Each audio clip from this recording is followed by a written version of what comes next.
సిఎల్పీపై BRS కీలక నేత మాజీ మంత్రి హరీష్ రావు కామెంట్స్ చేశారు. శాసనసభ వ్యవహారాల మంత్రి శ్రీధర్ బాబు టార్గెట్ గా హరీష్ సెటైర్లు వేశారు. సిఎల్పీకి బీఆర్ఎస్ టికెట్ పై గెలిచిన అరికపూడి గాంధీ హాజరయ్యారని, ఇకనైనా ఫిరాయింపులపై బుకాయింపులు చాలించాలన్నారు.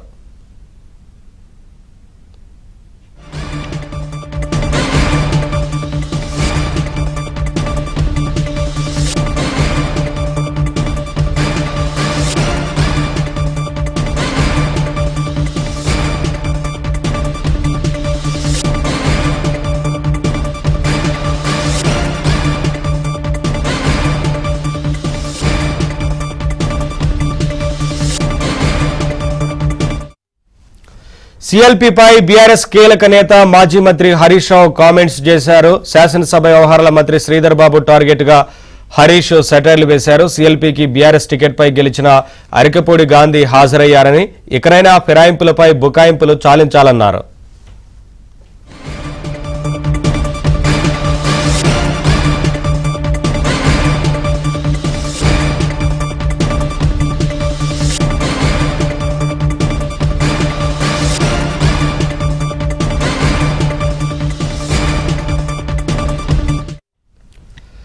సిఎల్పీపై బీఆర్ఎస్ కీలక నేత మాజీ మంత్రి హరీష్ రావు కామెంట్ చేశారు.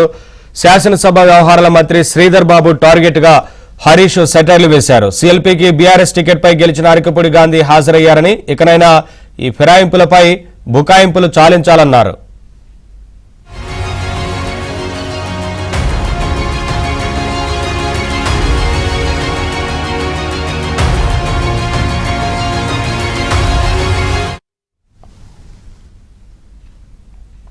సిఎల్పీపై బీఆర్ఎస్ కీలక నేత మాజీ మంత్రి హరీష్ రావు కామెంట్స్ చేశారు. శాసనసభ వ్యవహారాల మంత్రి శ్రీధర్ బాబు టార్గెట్ గా హరీష్ ఈ సెటైర్లు వేశారు. ఇదే అంశానికి సంబంధించి మరింత సమాచారం మా ప్రతినిధి నరేష్ అందిస్తారు. నరేష్, హరీష్ రావు కామెంట్స్ ఏంటి వివరాలు?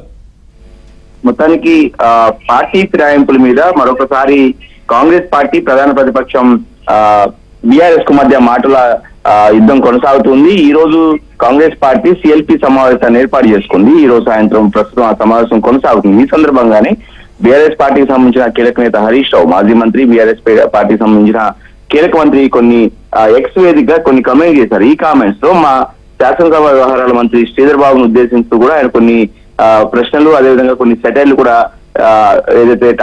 సెటైర్లు కూడా వేసిన సందర్భం.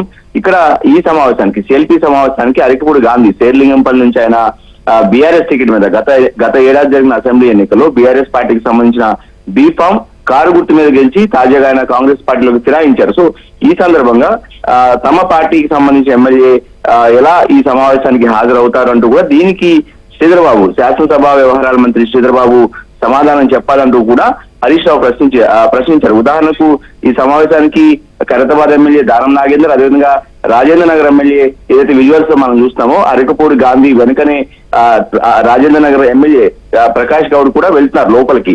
అయితే ఓన్లీ ఆయన అరికపూడి గాంధీకి సంబంధించిన ట్వీట్ మాత్రమే చేయడానికి ఇక్కడ మనం ఒకసారి పరిశీలించాలి. దీనికి ఒక కారణం కూడా ఉంది. తాజాగా అరికపూడి గాంధీని ప్రభుత్వం పిఎస్సి చైర్మన్ గా నియమించింది, ఏదైతే పబ్లిక్ అకౌంట్స్ కమిటీ చైర్మన్ గా నియమించింది.